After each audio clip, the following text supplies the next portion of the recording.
ایک دفعہ کا ذکر ہے کہ ایک چھوٹے سے قصبے میں کریانے کی بڑی دکان تھی۔ دکاندار کو صرف ایک مسئلہ درپیش تھا کہ وہاں چوہوں کی بہتات تھی جو دکان کی ہر چیز کو کاٹ کر وہاں رکھے ہوئے تھیلوں کو خراب کر دیتے تھے۔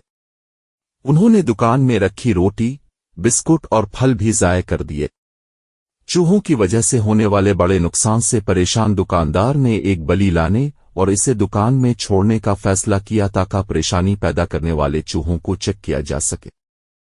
اگلے دن دکاندار ایک بڑی موٹی بلی کو اپنی دکان پر لے آیا اور اسے چوہوں کو بھگانے کے لیے وہیں رہنے دیا۔ بلی نے چوہوں کا شکار کرتے ہوئے ایک خوشگوار وقت گزارا اور باقاعدگی سے ان کی دعوت کی۔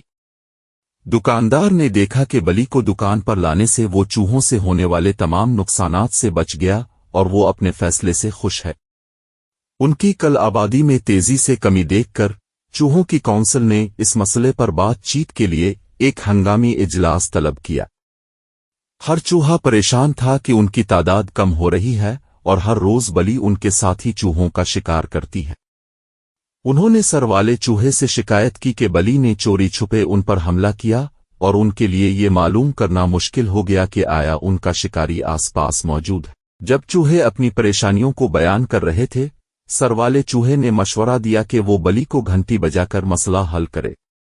ایسا کرنے سے انہیں پتہ چل جائے گا کہ جب بھی بلی گھومتی ہے جیسے گھنٹی کی آواز آئے گی۔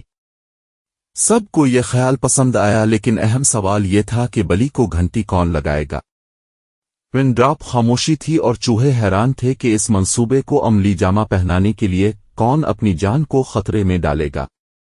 کوئی نہیں بولا۔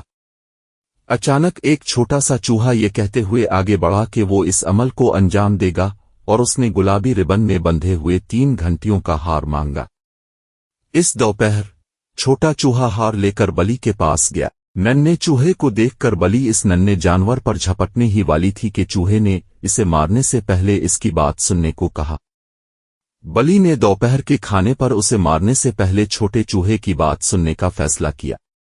جلد ہی ننھا چوہا بلی کی خوبصورتی کی تعریف کرنے لگا۔ اس نے جلدی سے گھنٹیوں کا ہار نکالا اور بلی کو تحفے میں دیا۔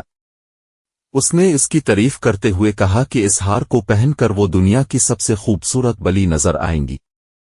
چوہے نے بلی کے گلے میں گھنٹیوں کا ہار باندھ دیا۔ بلی نے آئینے کے سامنے رکھے ایک نچلے سٹول پر چھلانگ لگا دی تاکہ یہ چیک کر سکے کہ وہ کیسی دکھتی ہے۔ چوہے نے بلی کی خوبصورتی کی مزید تعریف کی اور اس کی شکل کی تعریف کی۔ واقعی چوہے کی باتوں سے متاثر ہے کر بلی نے اس بار چھوٹے چوہے کی جان بچائی۔ کچھ ہی دیر میں بلی کا پیٹ بھوک سے گلگلا رہا تھا اور وہ دکان کے کونے کونے میں چوہوں کو ڈھونڈنے لگی۔ ایسا لگتا تھا کہ تمام چوہے اس کی نظروں سے اوجھل ہو گئے ہیں۔ آخر کار چوہوں کو بلی کا خوف نہیں رہا۔ جب بھی بلی آس پاس ہوتی، وہ گھنٹیاں بجنے کی آواز